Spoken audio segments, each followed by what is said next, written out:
নমস্কার সকলকে, আমার ছোট্ট পরিবারে তোমাদের সকলকে অনেক অনেক স্বাগত, অনেক ভালোবাসা। আজকে সকাল থেকে ভিডিওটা স্টার্ট করছি। এখন বাজে সকাল 8:30 মতো। অনেক দেরি হয়ে গেছে চা করতে, জানো তো। আর কালকে যত মুদিখানা করে নিয়ে এসেছিলাম তার থেকে এই দুধটা ঢেলে নিলাম। আমাদের এই দুধ আর তার সাথে গরুর দুধ দুটো মিলিয়ে মিশিয়ে চা করা হয়, তাই ওই দুটো প্যাকেটেই মোটামুটি হয়ে যায় 1 মাস। আর একটা প্যাকেট ঢেলে নিলাম। আর এদিকে ভূমির দুধটা গরম করব বলে এই দুধটাকেও কেটে এবারে জাল বসিয়ে দেবো। আস্তে আস্তে চায়ের জলও ফুটবে আর এদিকে দুধটাও গরম হয়ে যাবে। তোমরা কেমন আছো সকলে? আশা করব সকলে ভালো আছো।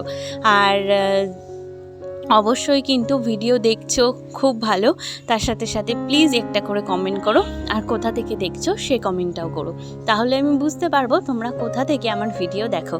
খুব ভালো লাগে যখন তোমাদের সুন্দর সুন্দর কমেন্ট আমি পাই, এবং সেগুলোকে প্রত্যেকটাতেই কিন্তু আমি দেখি এবং খুব ভালো লাগে আমার দেখতে। চা একদম ফুটে গেছে, এবার নামিয়ে নেব। নামিয়ে নিয়ে তারপরে চা খাবো। সকালবেলায় এক গাদা কাজ করে ফেলেছি, ঠাকুর পুজো টুজো দেওয়া সবই কমপ্লিট। খালি এখন হচ্ছে চাটা খেয়ে অন্যান্য কাজগুলো করব। অনেক কাজ আছে, আর পুজোর সামনে তো এখন টুকটাক টুকটাক টুকটাক অনেক কাজের শেষ নেই। ঠাকুর পুজোর তো অনেক কাজ আছে, ঠাকুর সব পরিষ্কার করতে হবে, ঠাকুর ঘর পরিষ্কার করতে হবে, নতুন কাপড় পাততে হবে, মেলা কাজ। সেগুলোই আর কি করব, এক এক করে সবটা তোমাদের সাথে শেয়ার করব। তার আগে দেখি বাবা সকালবেলায় জুতোগুলোকে বার করেছে। সত্যি জুতোগুলো এই পেটির মধ্যে থেকে থেকে, মানে বাক্সের মধ্যে থেকে থেকে একদম কেমন যেন ভেতরটা ছাতা ছাতা পড়ে গেছে। ভালো রোদ উঠেছে তো, তাই জন্য এই জুতোগুলোকে এভাবে সাজিয়ে দিলাম, একটু রোদ খাক। আর এদিকে আমার কাঁথাটা একটু ছাদে দিতে এসেছি। এদিকটা বেশখানি রোদ আছে, সকালবেলা পূর্বের রোদটা এই পাঁচিলে এসেই পড়ে, তার জন্য এখানেই কাঁথাটা দিলাম। যতটা রোদ খাবে খাক, তারপরে আবার বৃষ্টি টিষ্টি আসলে তার আগে নামিয়ে নেব। যদি সারাদিন রোদ খায় তাহলে সারাদিনই রেখে দেব। রোদটা খুব জরুরি কাঁথাগুলোতে। আসলে ভূমি তো এখন ছোট, আমার কাঁথা কাপড় ভীষণ লাগে, আর যার জন্য আমার ছাদেও সব দিতে হয়। এখন পুজোটা সেরে নিই, আর সকালবেলায় সমস্ত কাজ সেরে এখন স্নান টান করে নিয়েছি। স্নান না করলে না খুব অসুবিধা হয়। ভূমির তো পড়া আছে, আজকে থেকে পড়া স্টার্ট। তো অনেক দিন ওর ম্যাম ছুটি নিয়েছিল, ওর পরীক্ষা চলছিল, তো তার জন্য আজকে থেকে স্টার্ট। তো তাই আজকে আমি আগে স্নান করে নিয়েছি। এখন যদি স্নান না করি আমার 2টো বেজে যাবে স্নান করতে করতে। কোনো দিন আমি 2:30-র সময় স্নান করে পুজো দিয়ে খেয়ে মেয়েকে নিয়ে 3টে 3:30-র দিকে শুই, মানে এতটা দেরি হয়ে যায়। তাই আজকে দেখো পুজো দিয়ে নিলাম। আর আমার ঠাকুর আজকে কিন্তু সাদা ফুলে একদম সেজে আছে। কেমন লাগছে তোমরা কিন্তু অবশ্যই জানিও। অনেক ঠাকুর সময় লাগে দিতে, তাই একটু সময় করেই বসি। যাক, সব থেকে বড় কাজ হয়ে গেল। আর আজকে যেহেতু মঙ্গলবার, আজকে একটু পাঠও করব, তাই সকালবেলা উঠেই আগে ঠাকুরের কাজে লেগেছি। সকালে উঠেই আগে স্নান টান সেরে নিয়েছিলাম, কিন্তু যাতে ঠাকুর পুজোটা দিয়ে নিতে পারি। তারপর হাতের টুকটাক কাজগুলো সেরে এখন পুজো দিয়ে এবারে যাব ভূমির রান্নাবান্না করতে।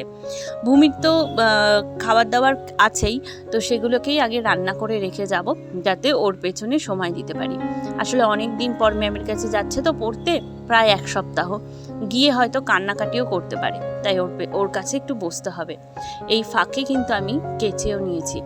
কাঁথা টাথা ছিল সেসব সব কেচে নিয়ে এই দেখো কাঁথাটা পেছনে মেলে দিয়েছি, এদিকে চাদরটা মেললাম। রোজ 1 গাদা করে কাচা হয় জানো তো, কিন্তু এটা আমার এখন একটা বলতে পারো অভ্যাস হয়ে গেছে। কাচাকুচি করতে আমি বড্ড ভালোবাসি ছোটবেলার থেকেই। আর নিজের জিনিস নিজের না কাচলে আমার সেই কাচা কারোর পছন্দ হয় না বা পোষায়ও না। নিজে যদি জল কাচাও করি তবুও যেন সেটা আমার কাছে বেশি পরিষ্কার হয়। অনেকের এই ছুটছুট ব্যাপারটা থাকে। তোমাদের কার কার এইসব ব্যাপার আছে একটু বলো তো। আমার কিন্তু এই জামা কাপড় নিয়ে ভীষণ ছুটছুট।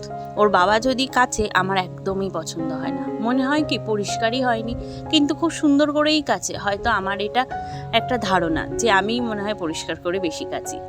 হয়তো এরকম ধারণা অনেকেরই থাকবে, অনেক কিছু নিয়েই থাকে।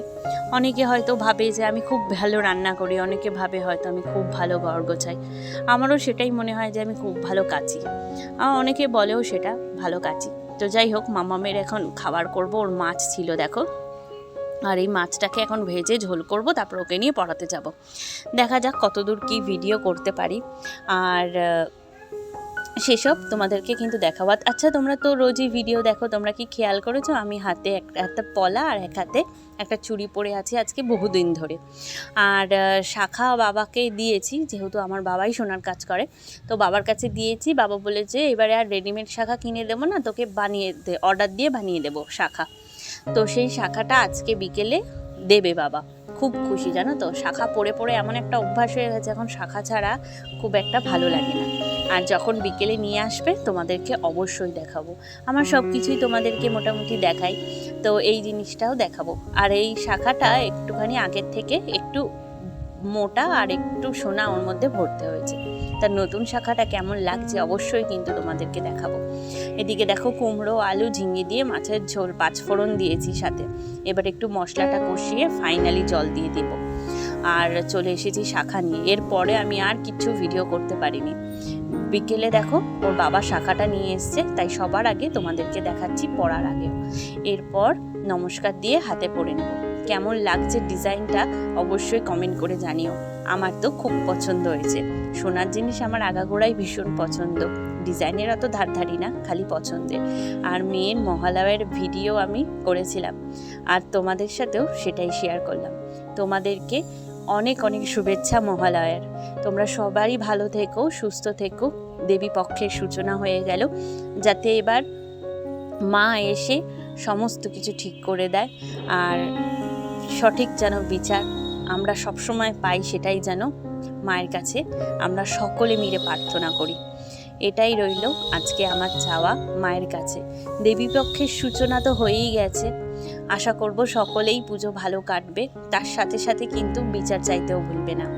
চলো আজকে এ পর্যন্তই। আমার মাম্মামকে কেমন লাগছে ছোট্ট দুর্গা সেজে অবশ্যই কমেন্ট করে জানিও। তোমরা ভালো থেকো, সুস্থ থেকো, আশেপাশের মানুষকেও ভালো রাখার চেষ্টা করো। সকলে সাবধানে থেকো। অন্য একটা ভিডিওতে আবারও তোমাদের সাথে দেখা হবে। আজকে এ পর্যন্তই রইল। ভালো থেকো, সুস্থ থেকো।